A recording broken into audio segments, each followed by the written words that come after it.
Olá, tudo bem? Eu sou Angélica Herrich, estou aqui para conversar com você sobre mais um episódio da série Six Feet Under. Na verdade, esse é o penúltimo episódio da temporada. Eu acho um dos episódios mais fortes, assim, mais poderosos da temporada, porque eu não recordava o jeito que ele começava. Eu acho que é legal até fazer aqui um aviso de gatilho devido a isso, porque é um episódio que tem violência, violência homofóbica logo no começo. Então, se você não está no momento bom, né, eu acho um assunto importante ser discutido, mas se você não está num momento bom, você deixa para escutar em um outro momento, né? Reassista o episódio, depois vem aqui escutar o podcast. O nome dele é Uma Vida Privada, A Private Life. O diretor é o Rodrigo Garcia.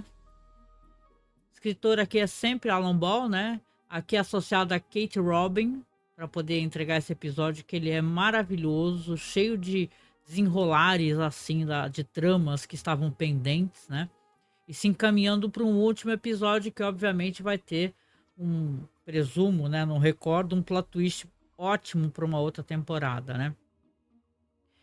Então aqui, como eu falei, começando, primeiramente tem essa questão, o começo do assassinato, né? Porque é muito triste de assistir, diga-se de passagem, né? É um crime de ódio, é uma coisa abominável. Então, interessante a gente analisar, olhar com olhar crítico, né? A gente usar o nosso olhar crítico para isso, para poder entender a violência, que é uma violência que ela não está só, obviamente, numa série de televisão, é uma violência diária. Eu, enquanto mãe de uma pessoa trans, né, de um homem trans, eu tenho, vamos colocar assim, um pouco de lugar de fala, né? Porque a gente que é mãe e pai sempre tem a preocupação, né, da violência contra os nossos filhos, né? Recomendo muito, se você está assim, você tem um filho, que é um filho, uma pessoa trans ou gay, não importa, lésbica, que você se associe ou siga as páginas de apoio a familiares, né? Como, por exemplo, Mães pela Diversidade, né? Que tem um trabalho muito bom de acolhimento. Deixando aqui esse disclaimer no começo, né? A gente vê ali que tem um casal, né? Tem um rapaz sacando dinheiro no caixa eletrônico ali no local bem isolado à noite e tá ali com o namorado abraçando ele, brincando com ele, beijando a nuca dele, né? Quando, para infelicidade da situação, encosta um carro, né? Saem dois caras que já saem logo de cara já querendo intimidar, querendo falar assim, ó, o que vocês estão fazendo, né? Que é isso? Que pouca vergonha é essa aqui e tal. Aí já começa a bater em um, né? Que é o de cabelos castanhos, né? E que grita pro outro, que é o parceiro, que é justamente o Mark, né? Que vai ser assassinado. Que fala assim, corre, corre. E o Mark começa a correr.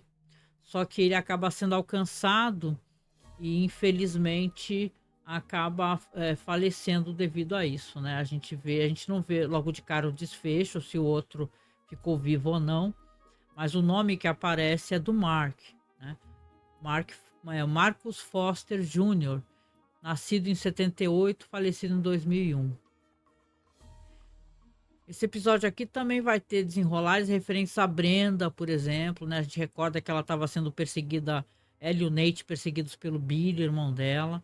Quando o episódio retorna, a gente vai ter ali então a Brenda falando com o irmão, falando: olha só o que você fez.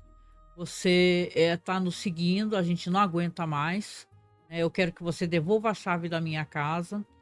Você está proibido de me procurar, de vir aqui. Não tenho mais confiança em você. E o Billy tá tendo um ataque, né? Tá tendo um ataque nervoso, não querendo devolver a chave e tal. Mas ela tá séria e tá firme, falando para ele que não, de jeito nenhum.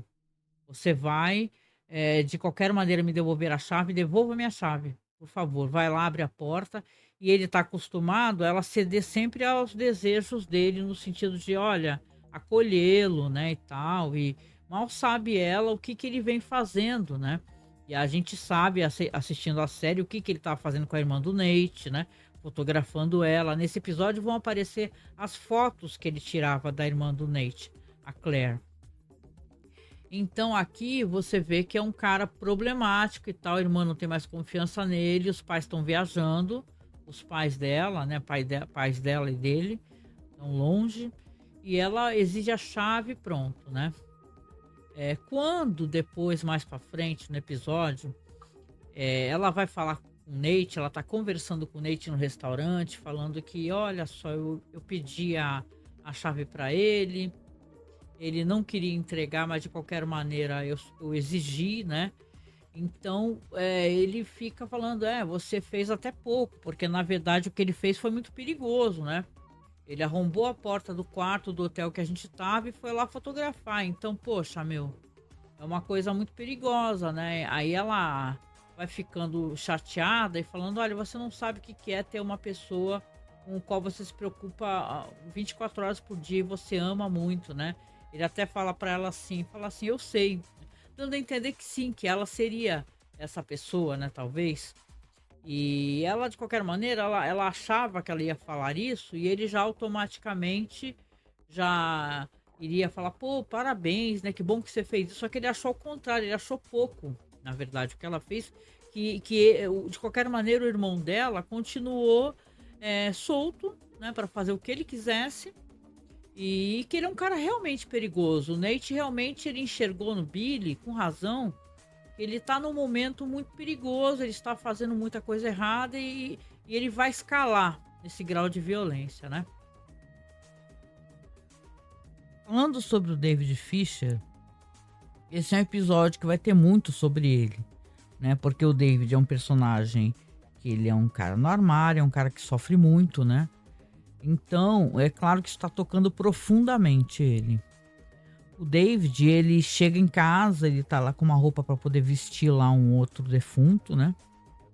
E está o Rico muito contente ali com a Vanessa, tal, mostrando o bebê, estão dando risadas. A mãe dele, a Ruth, tá falando assim, olha, que bonitinho, lembrando como é que ele era. Fala assim que o Nate, ele chorava muito, o David era muito quieto, né? E aquilo, de certa maneira, cala muito profundamente no David, né? Que fica muito constrangido, não se aproxima muito, apesar do Rico ficar pedindo para ele chegar junto, né? Ficar com a Vanessa, tal, e mostrar o bebê. Ele desce, né? Muito, eu acho que é devido a essa questão dessa violência que ficou, né, notória e a cidade toda comenta, né? Esse assassinato brutal do Mark. E então o David ele vai descer e para poder depois, inclusive, preparar o corpo, né, do Mark. Quando ele tá lá foi recolher o corpo no hospital, está abrindo ali aquele saco. O Rico estava lá trocando a criança, né? E fala assim: nossa, tá muito desfigurado o rosto dele, né? Eu vou ter que fazer essa reconstrução. E o David faz questão absoluta. Ele fala: não, eu quero fazer. Eu quero fazer. Porque, obviamente, ele precisa se sentir envolvido nessa história. Esse crime é um crime horrendo, né? Um crime de ódio. Que ele quer, de qualquer maneira, ele parece que quer purgar, né? Seus próprios pecados. Esse é um episódio aqui que ele fala muito sobre culpa. Inclusive, todos os diálogos que ele tem, essa imaginação que ele tem, essa ilusão de diálogo com a pessoa que já morreu, esse talvez seja um dos mais dolorosos. Porque todos os diálogos falados por esse Mark, né, que aparece desfigurado para o David conversando com ele, são diálogos que atacam a própria a condição homossexual. Fala assim, eu morri de maneira violenta, mas a culpa foi minha, não é? Viu o jeito que o meu pai estava olhando para mim. E, obviamente, não são coisas que o Mark falaria. E sim coisas que o David, né, em nome da culpa, né? Em nome de poder se ferir, se maltratar, ele pensa.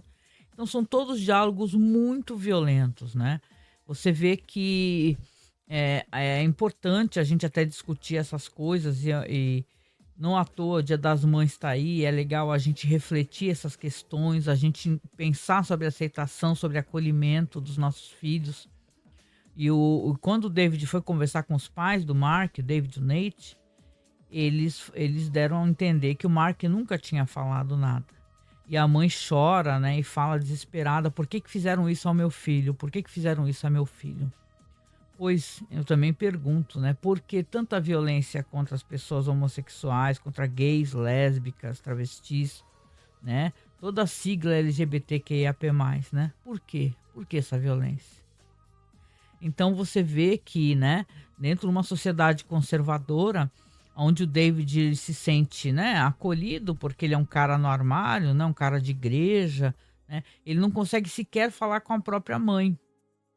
Então ele vai tentar neste episódio, esse episódio tem desfechos muito interessantes, muito bonitos. Ele vai tentar reverter essa situação de alguma maneira. Ele vai encontrar coragem de uma maneira muito triste, né, muito dura, mas vai tentar encontrar coragem, né? A cidade está toda em polvorosa, obviamente. Então, o Keith, ele aparece, ele é policial, e o sargento dele está conversando com ele, pede a ele que ele vá lá fazer a segurança, ele e outros policiais, deste enterro, que é o enterro do Mark. Porque, obviamente, a sociedade e toda a comunidade LGBTQIA+, está cobrando, né, da sociedade respostas a essa violência, não é verdade? Enquanto isso, outras pessoas extremamente homofóbicas e sim muito perigosas, tanto na toa o Mark foi atacado e o namorado também, elas estão ali, mesmo num funeral com uma profunda ausência de respeito, né? Elas vão se manifestar. Isso é muito triste, né? Porque a gente hoje em dia, inclusive, escuta todos esses debates, né? Que os Estados Unidos, meu Deus, é o país da liberdade de expressão, não é? Essa profunda liberdade de expressão, você pode falar o que você quiser. Então você pode fazer festa nazista. Em uma sociedade onde se permite que tudo seja livre, né? Toda fala ela seja dita e isso não gere as consequências imediatas que isso pode gerar, porque no nosso país, só para constar, nós temos liberdade de expressão, ao contrário do que pregam por aí. Só que nós temos liberdade de expressão e temos também liberdade de responsabilização, né? Nos Estados Unidos, quantas pessoas foram presas por fazer né, piquete nazi e tal, e quantas pessoas são punidas judicialmente por irem, por exemplo, a um enterro de alguém que foi assassinado para poder se manifestar de maneira odiosa. Então é tal negócio, é o país, né, da democracia e da liberdade. A gente sabe qual tipo de democracia e qual tipo de liberdade eles têm. Então aqui o David ele vai ter vários diálogos que eu não vou repetir, né? Porque tem falas aqui que são falas odiosas e tal. E existe um propósito aqui. Vamos lembrar aqui que o Alan Ball, ele é um cara que é gay, né? Gay assumido e tal. E ele fala muito, que tem um documentário que a gente até fez a publicação no primeiro episódio de falas do Alan Ball. Se você não assistiu, dá uma assistida no YouTube, onde tá legendado ali, eu legendei, ele falando sobre os personagens e que várias características de vários personagens fazem parte da própria personalidade dele. Ele é o criador, né? E tal. O roteiro ele escreve, obviamente, não sozinho todos os roteiros, mas fala muito sobre a vida dele, questões que ele sentia e tal. Ele coloca muito de si, né? Então o David é uma mistura do que é o Alan Ball também. Então, do que foi, pelo menos, né? Penso.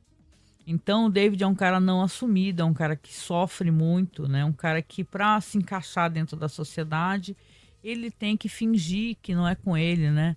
Não, à toa ele perdeu, por exemplo, o amor da vida dele, o Keith, né? Então você vê que o David, ele quer muito, ele precisa, né, dar um próximo passo no que ele quer, como é que ele quer se sentir em relação à família, como é que ele quer se sentir em relação à mãe. Esse episódio é muito sobre isso, ele é muito sobre o David, né?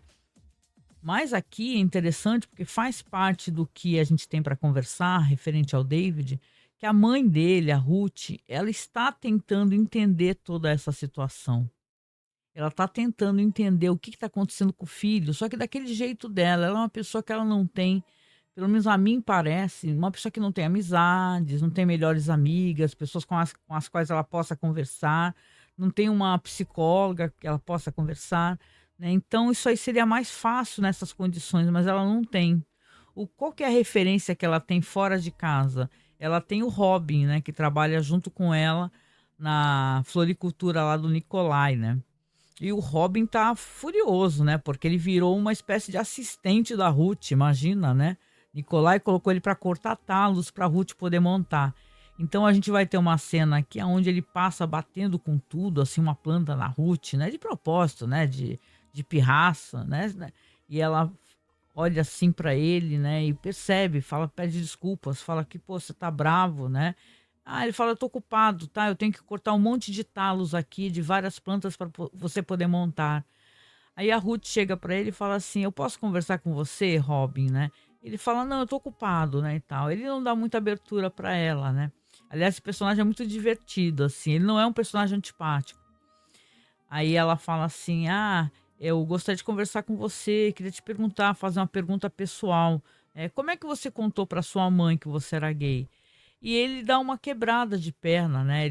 Ela fala assim: por que que você acha que eu sou gay? Né? Eu achei isso engraçado porque isso quebra as pernas da gente, a gente fica meio sem saber, né, o que falar, né? E ela também fica sem saber o que falar. Aí ela tenta várias vezes puxar essa conversa com ele, né?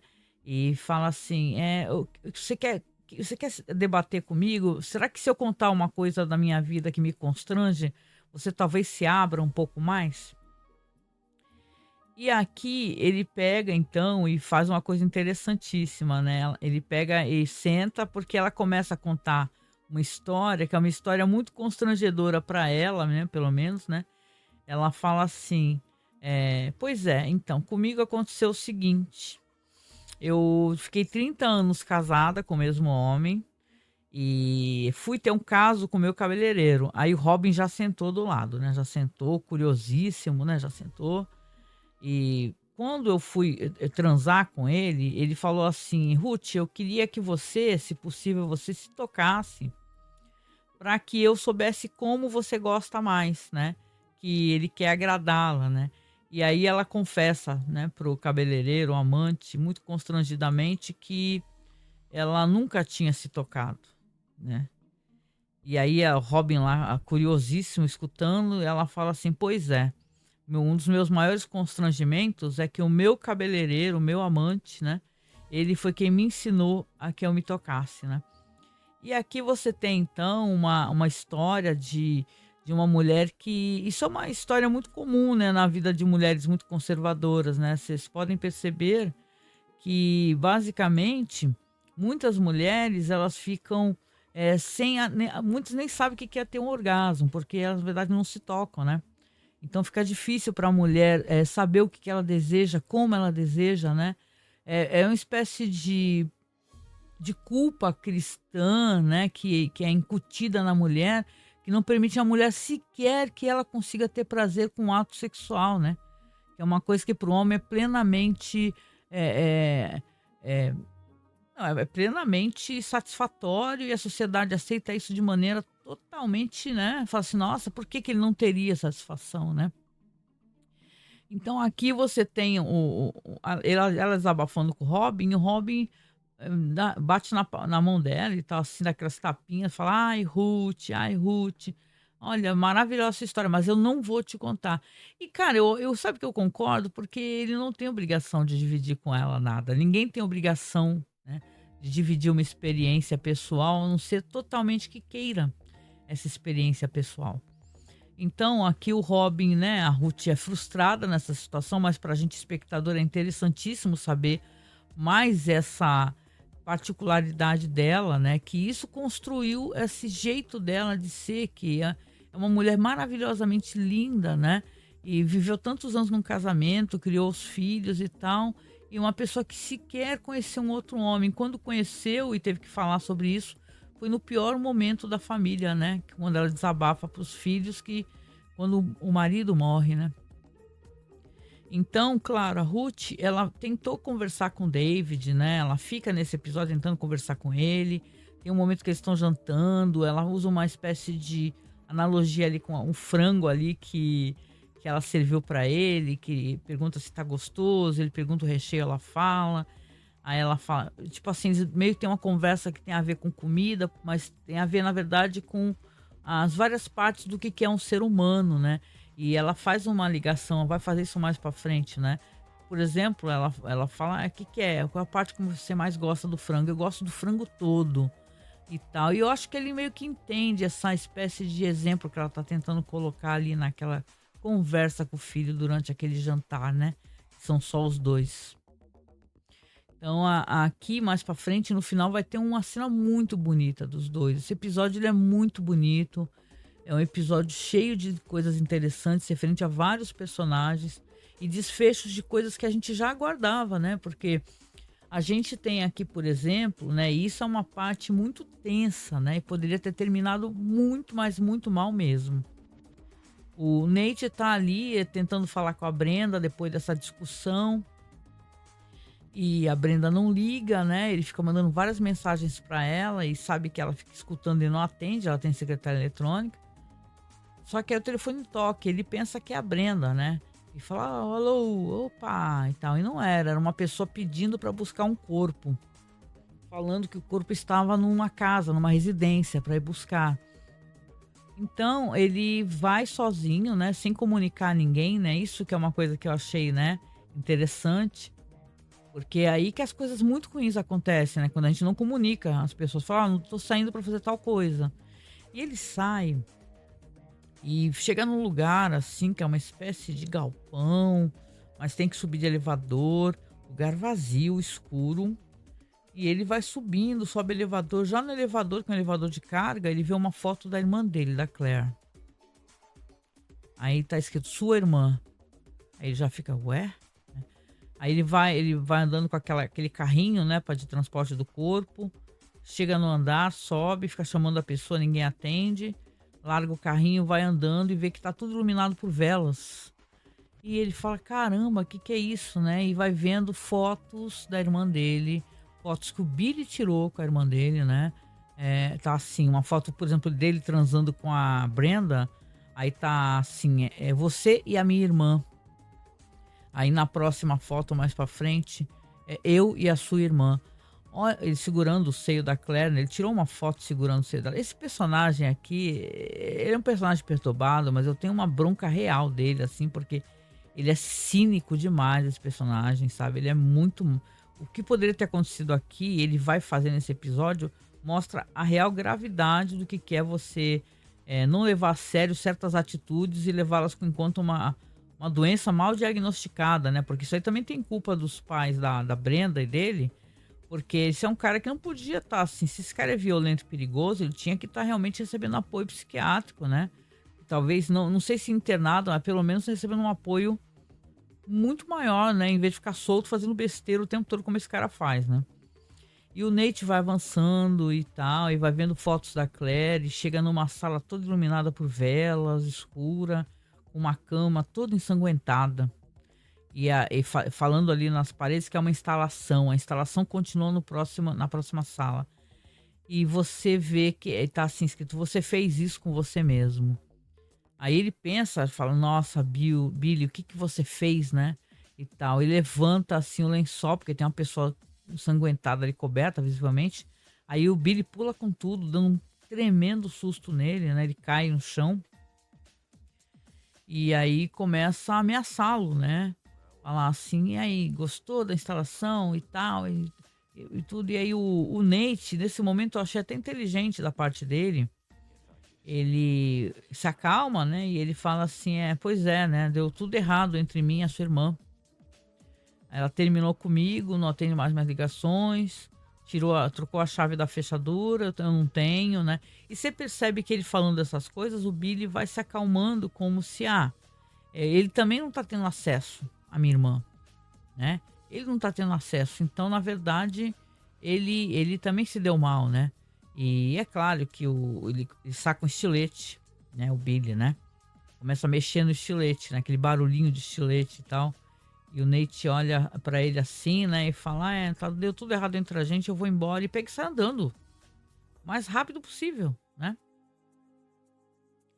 Então a gente sabe aqui que o Nate, ele correu um risco sério ali, um risco de vida, né, e tal, e o Billy fica nesse ponto aqui. Então essa história vai ter um desfecho, e vai ser um desfecho, muito suspense, interessante, muito triste, né. Você vê como é bem roteirizada essa série, né? E enquanto isso, né, você tem ali o David já conseguiu preparar o Mark, né? O Mark ele fez uma restauração muito perfeita dessa vez. E o Rico, né? Ele chega lá, né? Parece que já estão preparando todo o espaço ali do velório, ali na funerária. E o Rico tá indo lá para pegar um terno lá embaixo. E fala: Nossa, ficou muito perfeito, hein? A sua restauração. Poxa vida, parabéns, David, né? E tal, né? E tá com toda aquela autoconfiança, né? Do Rico. E o David tá ali muito, né, sério, porque ele já viu, inclusive, as homenagens que estavam sendo feitas no espaço ali onde o Mark tinha sido assassinado. Ele passou de carro, ele viu tristemente aquilo. Inclusive o namorado do Keith, né, o ex-namorado do David, tá lá e ele encara, né, ele vê que é o David passando lentamente ali, porque imagina, as pessoas estão ali fazendo uma celebração, né, de recordação e tal, e passa alguém lentamente de carro. Claro que as pessoas vão olhar, né? Ainda mais porque essa violência aconteceu dessa maneira também, né? Pessoas passando de carro, parando e, né, perpetrando a violência. E o David tá ali com o Rico lá embaixo, e o Rico tira um sarro, né? Como as pessoas fazem, né? Fazem às vezes até, eu penso, não, nem porque são homofóbicas e... São homofóbicas, mas não são talvez violentas, né? O Rico fala: Nossa, em cima tá uma festa, né? Tem um cara vestido de Jack Kennedy e tal, tá? Vai ser complicado, hein, esse funeral, né? E tal. Faz aquele comentário meio falando dessa comunidade é um problema, né? E tal. Aí o David simplesmente vira pra ele e fala assim: Rico, eu sou gay. Eu sou gay, Rico. E o Rico fica total e completamente sem ação. Total, zero ação mesmo. Fica assim, sabe o que fala, de boca aberta. Sabe quando você para assim, daquela brincadeira lá, estátua? Ele fica a meio caminho com a mão de pegar o terno, né, do cabide. E ele fala, a única coisa que ele fala quando passa o estado de choque dele, né, não fale sobre isso comigo. Não fale sobre isso comigo. Eu achei uma reação pra lá de péssima, né? Pra dizer o mínimo, né? E claro, tem uma situação de poder de trabalho ali, né? Mas ali o David fala assim, fala para ele isso, e ele fala de volta assim, ó: Na minha comunidade, na minha sociedade, no meu mundo, quando um homem precisa disso, ele não fala para ninguém, né? Isso faz dele um homem, ele não fala para ninguém. O David fala: Eu sou um homem. Ele fala bem alto: Eu sou um homem. Eu achei fantástico, isso é um ótimo diálogo, porque você não. Por que seria retirada dele a condição de ser um homem por ser gay? Ele é menos homem por isso? Então claro, um diálogo duro, né? E o Rico mostra o que muitas pessoas são, homofóbicas, que querem ficar na sua vidinha confortável com os gays no armário, sofrendo toda espécie de violência, que nada disso seja falado, isso não me interessa, muda de assunto, né? Não tem isso, não tem muita família que é assim. Agora é Dia das Mães, né? Quando todo mundo vai se reunir, né? Muda de assunto, não fala sobre isso comigo. Fala sim, fala porque existe, eu existo, né? As pessoas LGBTQIA+ existem, merecem ser respeitadas, acolhidas, merecem viver uma vida sem violência, merecem ter, né, direitos, né, e oportunidades iguais. Então, aqui é um episódio sobre isso tudo, é um desabafo muito grande. Então, não mostra pra gente, para que o espectador, não sei se tem uma versão sem cortes que mostre, né, o funeral. Assim, eu digo assim, o velório em si, né, na casa dos Fisher, né? Mas mostra o funeral. E no funeral, o David foi ao funeral, ao enterro mesmo, né? Os pais do Mark estão lá, namorado, comunidade, todos, né? Estão lá tristes ali, fazendo suas homenagens, dando suas despedidas. E do outro lado do cemitério estão quem? Pessoas homofóbicas com placas, escritas assim que todos os gays vão pro inferno. Deus odeia os gays. Sabe, isso é uma coisa terrível da gente ver, né? E saber que, na verdade, a sociedade é assim, né? Então você tem aqui um momento de muita dor, aonde as pessoas estão enterrando uma pessoa querida, uma pessoa que sofreu uma violência, né? Por existir, não é verdade? A violência, um crime de ódio, uma violência homofóbica. E quando eles estão saindo, né? O Mark já foi enterrado, o Nate está passando, o Rico também, todos foram ao funeral. Aí eles estão lá, eles passam por aqueles caras que estão gritando lá, todos os gays vão pro inferno e tal, e o Nate grita assim, os idiotas também, Deus odeia os idiotas e tal. E o David explode. Ele vai lá socar o cara. Fala, o que que é? O que que você tá berrando aqui? Você não respeita ninguém? Você não respeita um funeral? E tal, e vai lá se chegar perto do cara até o ponto que o Keith vai lá tentar interromper, né? Ele está lá. Fala, calma, David, calma, você tentando segurar ele. Só que ele se solta, vai lá dar um soco no cara, né? E o Keith aparta, né? E o cara começa a gritar, como é da laia dessas pessoas nojentas, né? São desclassificadas, são pessoas muito cruéis, né? Você se deslocar da tua casa para ir num funeral, né? Sem respeitar a dor do outro, para gritar falas homofóbicas e de ódio, né? Que tipo de ser humano é esse? É gente, né? Porque não dá para chamar de bicho, que bicho é maravilhoso, né? Isso é o quê? É o cocô, né? Como chama a mosca do cocô do cavalo do bandido, né? Sendo que a mosca do cocô do cavalo do bandido não é melhor do que gente assim. Então, o, o David se solta, dá um soco no cara, o cara começa a gritar assim: eu quero meus direitos, eu quero que ele seja preso, prende ele, que ele me agrediu. Não é isso assim que eles fazem? Provocam o máximo, entendeu? Até o momento que, quando eles são agredidos, se vitimizam. Ai, você me agrediu. Ai, você não me deixa falar. Ai, você não me dá liberdade de expressão para eu poder falar o que eu quero, inclusive que eu quero que você morra. Tu, tua mãe, teu filho, né? Lembra o Alexandre de Moraes falando, né? As pessoas falam tanto dele assim. Ele fala e falam, por isso que falam que é vingança, né? O que ele fez, ele tá agindo dentro da lei. Ele fala, as pessoas falavam que queriam tu, minha filha, minha mulher, que ia entrar na minha casa. Então, essas pessoas têm que ser punidas. Você quer falar o que você quiser? Fale. Mas saiba que você precisa e você deve, até para que a sociedade consiga entrar nos eixos de alguma maneira, você precisa ser responsabilizado pela sua fala odiosa e violenta. Então, aqui é um momento de muita tensão no episódio. É um episódio cheio de momentos tensos, né? Já teve um momento anterior do Nate encontrando o Billy naquelas condições e quase podendo sofrer um assassinato, tomar uma estiletada, né? E aqui o Keith, quando ele aparta e depois fala pro cara, olha, vai embora, eu não vou prender ninguém. Você tá desrespeitando um funeral. Vai embora, some daqui agora, entendeu? O Keith, ele fala segurando o cara. Um cara enorme. E aí depois vai conversar com o David e o David pede desculpas, né? Fala, desculpa, Keith, né? E aí o Keith até pensa que é devido a esse negócio dele ter apartado a briga, né? O Keith até sorri, né? Fala, nossa, o que aconteceu contigo, né? Você estourou de vez dessa vez, né? Você tá realmente muito nervoso, né? E o David pede desculpa, só que ele fala, eu quero te pedir desculpa por tudo que você passou.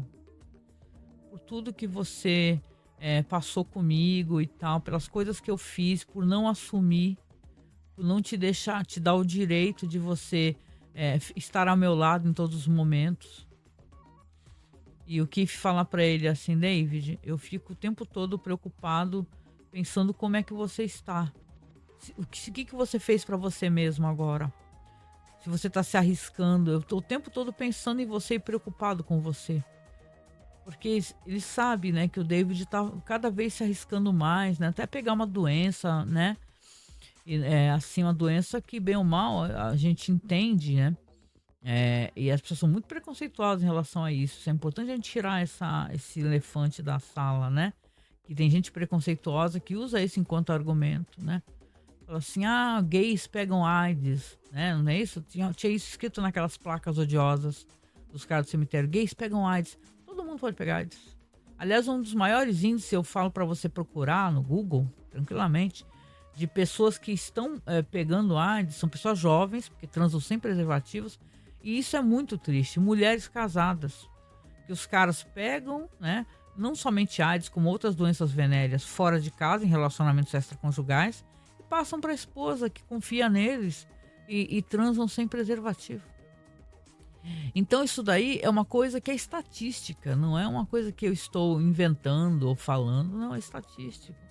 Já vi debates sobre isso, podcasts, acho que até Mamilos, né? Pode procurar aquele podcast Mamilos, tem um episódio ótimo com esse debate aí. Porque as pessoas jovens transam sem preservativo, pegam várias doenças venéreas, inclusive AIDS, né? Então você tem aqui uma mentira, uma falácia muitíssimo violenta em relação à comunidade LGBTQIA+, que eles pegam AIDS, né?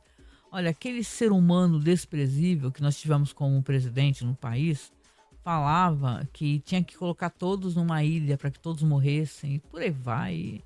São muitas falas odiosas e eu peço desculpas por mencionar essa espécie de coisa, mas eu, enquanto mãe de um homem trans, entre uma pessoa muito preocupada, uma pessoa que, bem ou mal, eu me sinto ativista dessa causa, eu acho importante falar sobre isso. Eu acho importante porque eu posso estar falando com alguém nesse momento que tem um filho, que está querendo poder desabafar, seja mãe, seja pai, e não consegue, porque devido às suas falas e às suas atitudes.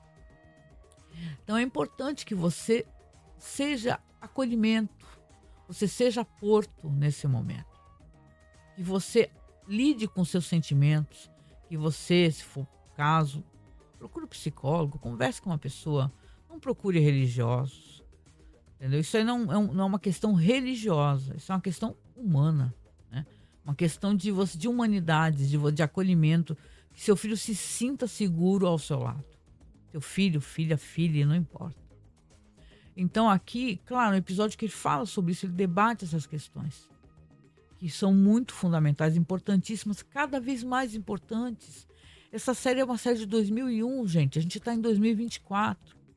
E há muita violência, estatísticas de assassinato e violência contra a comunidade LGBTQIA+, sem parar, diárias, né? Com a ascensão do bolsonarismo, né? Que nunca foi embora, continua aí, conservadorismo no mundo, fascismo.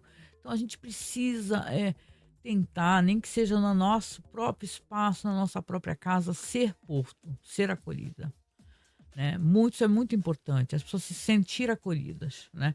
E eu, com muito orgulho, com esse podcast, com esse programa, nós somos pessoas que acolhemos. Nós somos pessoas que não... claro que nós precisamos nos desconstruir, afinal nós também fomos criados por famílias homofóbicas, ignorantes, né? E tal, isso é uma cadeia de eventos. Então, mas nós nos desconstruímos e somos hoje em dia muito mais pessoas que abominam absolutamente a homofobia e questões né, que trazem a violência para gays, lésbicas, travestis e tal, toda a comunidade. Tá? Desculpa né, mas eu acho que tem que ser falado bem claro, deixar bem claro certas coisas. Eu faço absoluta questão de deixar certas coisas muito claras aqui. Então, estamos aqui nesse ponto do episódio onde o funeral já aconteceu, o David pediu perdão ao Keith e a Ruth, ela tá nesse impasse com o David, né? Ela não consegue conversar com o filho e tal, ela teve um dia difícil e o David chega em casa depois do funeral, a mãe tá deitada assim no sofá e com um pano molhado na cabeça, falando que tá com muita dor de cabeça, foi um dia difícil. E o David fala: mãe, a gente pode conversar? Aí ela fala assim: ai, morrendo de dor de cabeça, filho. Só que quando ele fala isso, ela senta, fala: o que foi, filho? Ela percebe, ela entende que aquele é o momento. Ele tá querendo conversar com ela.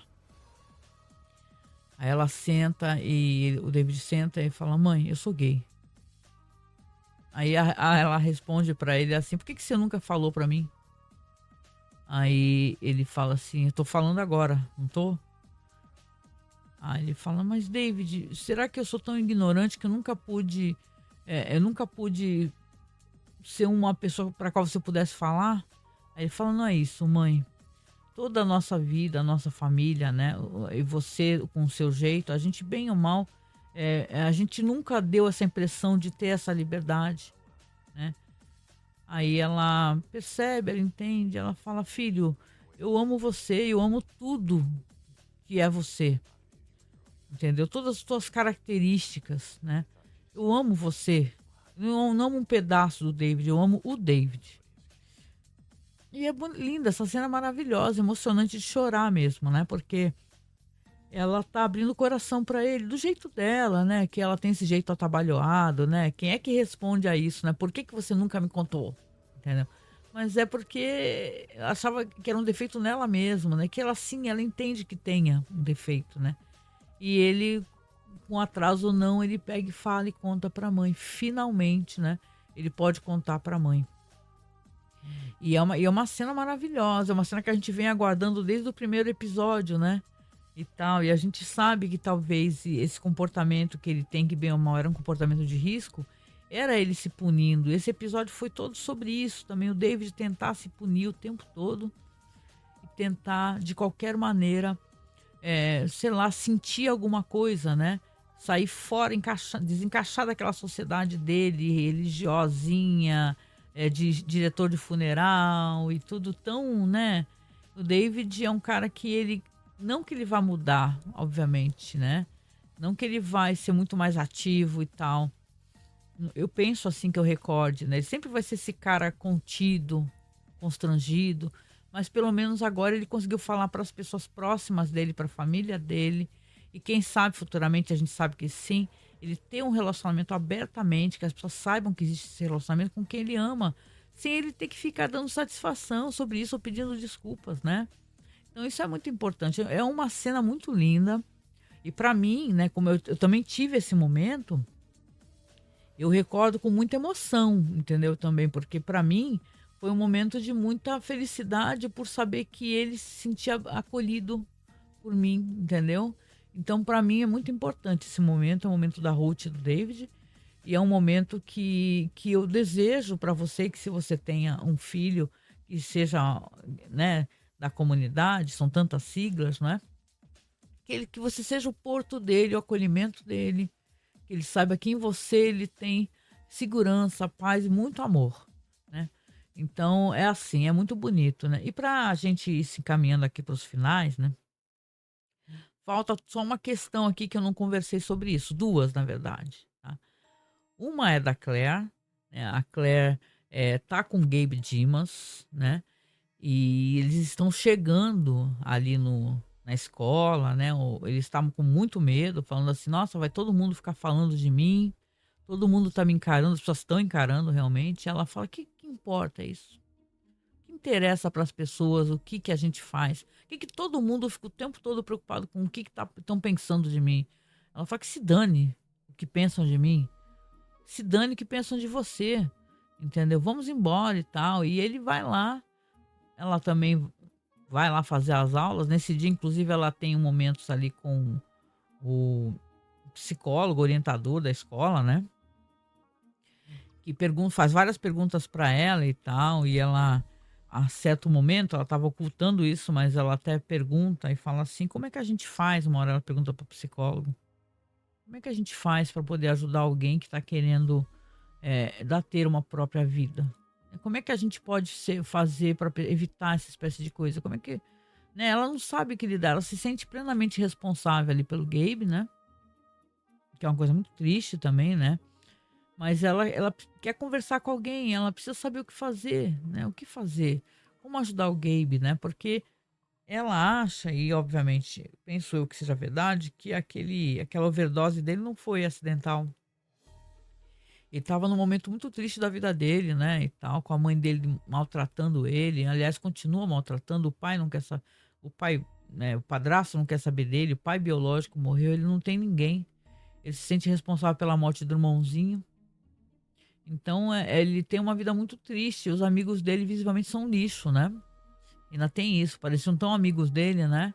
Na verdade, são lixo, né? Ficavam falando mal dele, chamando a mãe dele de doida, chamando a Claire de doida e tal, né? Como é complicada, né, essa fase da vida, né?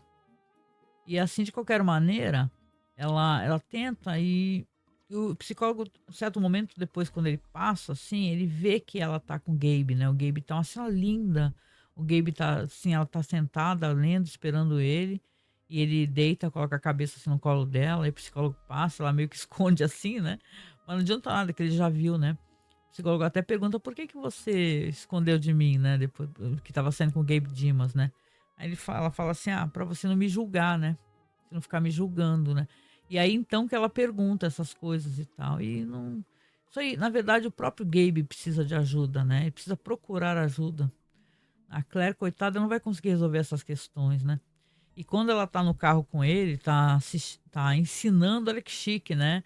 Trigonometria, que é uma. Puta, eu odeio matemática do fundo do meu coração. Ensinando trigonometria pra ele, ele fala assim: Nossa, você é a melhor professora, super inteligente, você é sexy e tal, brincando com ela. Aí ela fala: É besteira, né? Parece que quando a gente tá ensinando, é até mais fácil pra gente aprender, né? O que é uma coisa muito legal que ela fala, né? E aí ele percebe, dá um beijo nela e percebe que ela tá triste. E ele fala: O que que foi? O que que foi?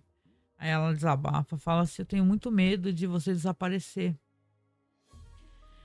E aí ele fala: Não fala assim, né? Eu acho que você é a melhor coisa da minha vida. Você é coisa demais pra mim. Você é a melhor coisa que surgiu. Eu não mereço você, eu não sou bom o suficiente pra você. E ela abraça e beija ele e fala: Não fala isso, né? Então eles estão nessa situação, né? O Gabe realmente é um cara que ele é um cara problemático e é um cara que tem na Claire ali um conforto, né, e tal, né? Uma pessoa que ele pode desabafar, que ele pode confiar. Mas eu presumo assim que é tão difícil, né? Uma pessoa tão jovem ter uma responsabilidade desse tamanho, né? Como é triste a gente ver os nossos amigos, eu já vi tantas situações assim, quando eles não são acolhidos pela família, né? E a família é cruel com eles. A gente não tem, às vezes, nem condições financeiras, né? De poder ajudar a pessoa, né? Fico pensando muito e eu volto a falar sobre, obviamente, a comunidade LGBTQIAP+, quantos que eles são enxotados de casa, sabe? E são obrigados às vezes a se prostituir. Eu conheci pessoas assim que eu conversei, cheguei a conversar e, sabe, não tem solidariedade, sabe, gente? E é sempre gente que tá com uma Bíblia na mão e com a outra tá com a mão na maçaneta, botando o filho para fora, ou a filha que seja. Então é uma coisa assim muito triste. Então o Gabe também, mesmo sendo um cara, né, um homem cis, ele também tá nessa condição e a gente pode usar para espelhar também toda, né, parcela de violência e desamparo, né, que tem, né, em outras situações. Então é assim, fica assim, a Clara ela tá nessa situação aqui que, sendo bem sincera com você que tá escutando, eu não lembro o próximo episódio quando termina. Eu faço isso, eu fiz isso com Hannibal, né? Eu não reassisto tudo de uma vez, né? E depois eu vou fazer o podcast. Não, eu só vou conversar depois que eu assistir. E Six Feet Under é uma série que eu não fiquei reassistindo sempre. Então tá tudo muito quase novo na minha cabeça, né? Eu também estou descobrindo, junto com quem nunca assistiu, por exemplo, né? Algumas coisas, alguns detalhes que eu não recordava. Outros eu sei, obviamente, né? Mas aqui tem, para terminar o episódio, uma das últimas cenas que tem aqui é a cena que é uma cena de suspense, é uma cena poderosa de suspense, que é a cena do Billy, né? Porque a Brenda tá em casa, lá deprimida, tá lá vendo televisão, ele escuta um vidro quebrar. Quando ela vai ver, neste vidro aí, que quebrou ali, escutou um barulho, não é neste vidro, né? Mas este vidro quebrou devido à invasão do Billy. O Billy tá sentado ali numa mesinha baixa que ela tem, né? Ela fala: Billy, o que você tá fazendo aqui? Como é que você conseguiu entrar? Aí ele fala assim pra ela: eu já resolvi a situação. Eu sei como resolver a situação. Aí ela fala: O que você tá falando? O que você tá falando? Ela fala assim: Olha, eu cortei, né? Você lembra no começo, né? Nos primeiros episódios, que eu até comentei que ela tem uma tatuagem aqui no cóccix, né? Em cima do cóccix, chamado Nathaniel, né? Que é o personagem do livro, lá. E ele tinha um que era o nome dela, né? O personagem dela. Ele arrancou, ele tirou um pedação e o cara tá sangrando profusamente ali, né? E ela percebe e fala: Billy, o que você fez? O que foi que você fez? Aí ele fala assim: Não, eu removi a tatuagem, eu vim aqui para remover a sua. porque a gente vai resolver essa questão, a gente vai começar tudo novamente, vai dar tudo certo. É um começo, como é que se diz? É um começo fresh, né? Começar limpamente, né, e tal. E você fica pensando, cara, não acredito que esse cara, né? O cara vai tentar, basicamente, pegar a Brenda e colocar a Brenda numa situação de extrema violência, que é tentar remover, né, o negócio ali. Ela luta com ele, é uma cena de luta. Ela luta com ele e ele tá com o estilete na mão, né, cara? Tenta segurar ele. A dado momento ele consegue imobilizá-la, né? Só que ela dá um soco nele, assim, ele bate com a cabeça na parede, né? Dá um chute nele e ela tira o estilete da mão dele e liga pra polícia, pra ambulância, né, e tal. E aí as cenas finais do episódio é todo o processo que ela vai fazê-lo, né? Ser submetido, que é o processo de internação, primeiro hospitalização, né? Ele tá amarrado numa cama de hospital, de costas, né? Para poder tratar do ferimento. Ela está ali observando triste, né? E tal. E depois está assinando a documentação para internação dele. Porque realmente não tem como, né? Infelizmente o Billy, ele é um cara perigoso, né? E precisa de ajuda psicológica. É um cara que ele precisa que alguém o ajude, né? Os pais não estão ajudando, né? Os pais, inclusive, eles têm uma parcela de culpa nessa situação toda, né? Porque eu acho que ferrou de vez com a cabeça dos filhos ter deixado na mão daquele psiquiatra lá que escreveu livro e tal, mas ficou submetendo as crianças a infindáveis sessões de psicoterapia e tal, e virou tema de livro. Ela acabou ficando famosa por causa do livro. Isso não fez nada bem a eles, né? Mas o Billy parece que é uma pessoa que talvez, né, já tivesse problemas, mas sucumbiu muito mais, né, ao que aconteceu. Então, essas são as cenas finais, né? Ela assinando a internação e depois contando pro Nate, né? Ela chama o Nate, conta pro Nate que teve que internar o irmão, né? Porque não tinha mais o que fazer. Ele a atacou e tudo. O episódio termina assim, né? Então, episódio que ele tem de muita tristeza, mas ele tem também quase alívio pra gente, né? Da gente ver que, caramba, né, meu? Finalmente o David contou pra mãe, né? Finalmente ele vai se sentir um pouco mais livre em relação a isso, né? Ele consiga dar um outro passo assim na vida dele. Ele consiga viver de maneira mais plena, não é verdade? E é um desejo que eu faço a todas as pessoas, né? Que o armário é um lugar muito ruim de se ficar, né? Vamos lá para a parte lá que eu costumo fazer, que é a parte do obituário, né? Eu sempre leio obituário aqui. E aqui dessa vez não é nem obituário, então tem obituário, mas também é uma notícia de jornal, né? Então isso é mais triste ainda, né? Mas vamos lá então. Deixa eu só tocar a vinhetinha aqui. Deixa eu colocar na cena aqui.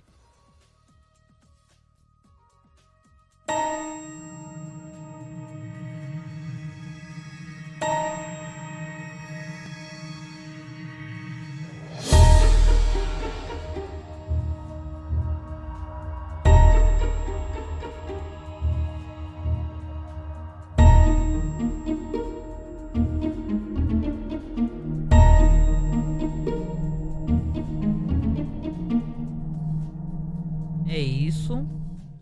Vamos lá, deixa eu parar aqui a vinheta, senão ela fica tocando sem parar. Eu deixei em modo looping. Aqui no Fandom, né? Sempre ele, né? Eu adoro o Fandom, né? Que esse aqui, assim, só uma crítica dessa vez, porque quando tinha Hannibal, eu usei muito Fandom, né? Esse site. Era ótimo, tinha vários detalhes, tinha as páginas do livro na qual a série se baseava. Eu acho que tá mais empobrecido dessa vez aqui. É uma espécie de Wikipedia, né? E tal, mas é uma Wikipedia muito boa de qualquer maneira, né? Tem os obituários, por exemplo, que é uma coisa que você não consegue acessar em tantos lugares, né? Mas aqui então não é um obituário, e sim uma notícia de jornal, que é isso que o Mark virou, né? Vamos lá. Marcus Foster, nascido em 5 de março de 78, falecido 5 de junho de 2001. A notícia: homem de West Hollywood espancado brutalmente. Uma onda de descrença abalou a comunidade gay na manhã de ontem, quando Marcus Foster Jr., residente de West Hollywood, de 23 anos, foi brutalmente espancado em um crime de ódio que lembra o assassinato de Matthew Shepard, que abalou o país há menos de 3 anos. O ataque ocorreu pouco depois das 12 horas, quando Foster e seu amigo Peter Janovic, amigo não, era namorado, né? Notícia de jornal, voltavam para casa depois de um filme noturno. O casal tinha parado em um caixa eletrônico próximo quando foi perseguido por 2 homens armados com canos de chumbo. Janovic conseguiu escapar e fez a ligação para o 911, o que levou à prisão de William Hadley e Travis Loomer. Ainda bem, foram presos, né? Ambos de Orange County. Os 2 suspeitos foram detidos durante a noite pela polícia para mais interrogatórios. Foster era um estudante de pós-graduação da UCLA, fazendo mestrado em inglês. Ele deixa seus pais, Patsy e Marcus Foster. Nenhum funeral foi anunciado nesse momento, mas uma vigília à luz de vela será realizada em homenagem a Foster na terça-feira, 12 de junho, em West Hollywood. É isso, né, gente? Então, é isso, é triste, né, que o Mark, inclusive o funeral aqui ele tá como não é noticiado, para evitar essa espécie né, de gente odiosa lá fazendo, né, fazendo suas solicitações ridículas, mas pelo jeito descobriram mesmo assim. É isso, episódio fantástico, episódio para a gente refletir enquanto familiar, como parente, como pai, como mãe, não importa, primo, tia. É um episódio que fala sobre a importância do acolhimento, a importância de deixar a pessoa ser o que ela é e ponto, não está sob seu escrutínio, né? Nem da sociedade, nem da sua família, não importa. Então, Six Feet Under aqui dando uma aula linda, né? O roteiro é muito bom, o roteiro do Alan Ball. Né? E é isso, né? E atuações todas maravilhosas, né? Tá todo mundo, obviamente, muitíssimo bem aqui, né? Aqui, só para falar, quem é o Mark Foster é o Brian Puff, né? E é isso, né, gente? É muito triste. A gente fica pensando, né, nessas questões todas aqui e deseja que, né, que as coisas melhorem, né?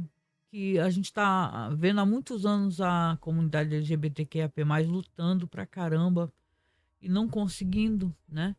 Não conseguindo resistir à violência e cada vez a sociedade muito mais conservadora, muito mais mentirosa, né? Muito mais punitivista, querendo inventar um monte de merda, né? Querendo até hoje, por exemplo, é uma questão, sabe? Esse negócio de, por exemplo, mulheres trans não poder usar banheiro feminino, sabe? Então, pensar nisso me deixa muito triste, né?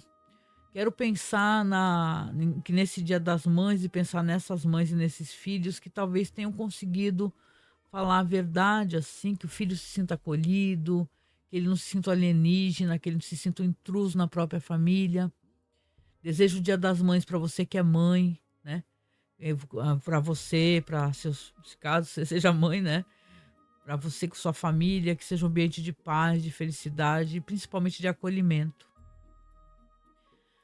Bom, no final eu gosto sempre de dar a mesma espécie de informação aqui, né? Que a gente está precisando de apoios. E se você gosta do trabalho que eu estou fazendo aqui, saiba que é um spin-off do nosso podcast, do nosso programa. Que o nosso programa é o MasmorraCast, né? A gente tem o site masmorracine.com.br. É só escrever Masmorracine no Google, tá? Aliás, é só você escrever Masmorracine em qualquer aplicativo de podcast, tá? Que você já vai ver lá, Cineclube da Masmorra, Masmorracine. Sim, eu tenho mais de um feed, né? Mais de um alimentador, mais de um buscador de podcasts, porque a gente está sempre na corda bamba aqui tentando não ser deletado da internet, né?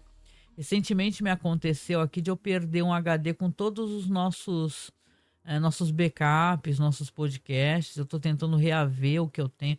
A sorte é que eu tenho o hábito de fazer o upload, né? E tal, pro Mega, pro Drive e tal. Mas você sabe como esses serviços são precários e como só pagando você tem um serviço de melhor qualidade, né? De qualquer maneira, se você puder nos apoiar mensalmente, eu agradeço profundamente, porque o apoio mensal, se não lhe fizer falta, você possa fazer isso, nos ajuda a manter o sistema de backup dos nossos podcasts online. A gente tem um site, tem um servidor, né? A gente paga mensalmente, a gente tem quase 15 anos de podcast, né? Então é muito podcast, é tipo, sei lá, 20 gigas de podcast. Então a gente paga e não paga barato o servidor, né? De podcast. Então, se você puder assinar lá no Apoia-se um apoio recorrente, eu fico muito grata. Agora a gente está também com um apoio lá no próprio LivePix, tá? Eu vou deixar aí embaixo o link aí do LivePix para você acessar. Você pode mandar mensagem, escrever mensagem.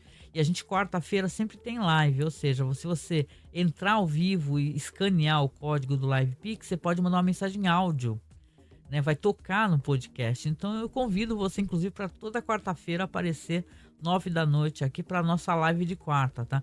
Sim, a gente está tentando arrumar mais dias para fazer live, até inclusive eu, Angélica, né? Aparecer nas lives mais vezes. Vamos ver se eu consigo, né, gente? Porque esse podcast você não sabe. O programa começou ontem e terminou hoje, domingo, porque infelizmente tive problemas com o computador, né? Mas é isso. Se você puder nos apoiar, nos apoie. Nosso Pix também é uma maneira boa de você apoiar. O Pix também diz que dá para fazer recorrente, né? Todo mês você programa, sei lá. Mas é assim, você ajudando no Pix, como a gente compra equipamento, a gente está tentando agora arrumar um outro HD de 2 TB. Na verdade, um SSD, né? Porque eu descobri que a gente tem esses HDs antigos, é a pior coisa que você pode inventar de fazer, né?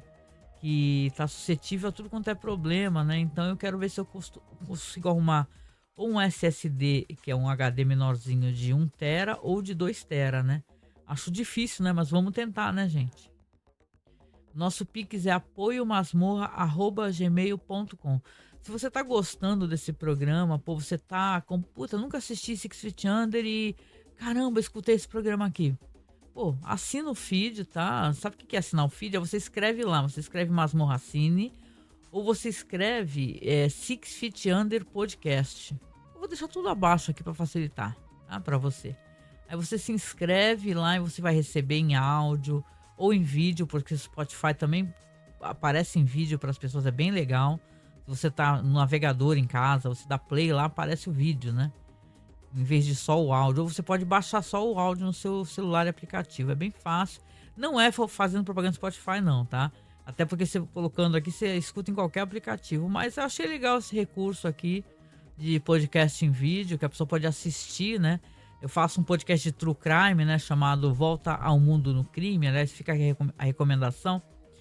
E aparece os vídeos que eu monto. Então isso é bem legal. Aliás, assina esse podcast, viu, para me ajudar, que eu tenho poucos assinantes tanto no canal do YouTube como no próprio Spotify, tá? Procura aí no Google, por favor, tá? Para me ajudar, para chegar logo em 100 seguidores. Volta ao Mundo no Crime, tá? Que você vai encontrar facilmente. Com isso, eu te desejo aqui um bom Dia das Mães com a sua mãe, caso você ainda tenha.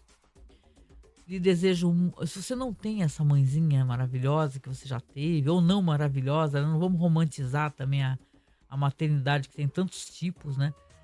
Que você lembre boas recordações, se possível, da sua mãe, que você consiga estar ao lado de quem você ama nesse momento. Eu vou passar, por exemplo, o Dia das Mães longe do meu filho, porque meu filho faz faculdade em São Paulo, né? Eu moro no litoral, né? E vou sentir muita saudade, né, dele. Então eu desejo para você que fique ao lado de quem você ama.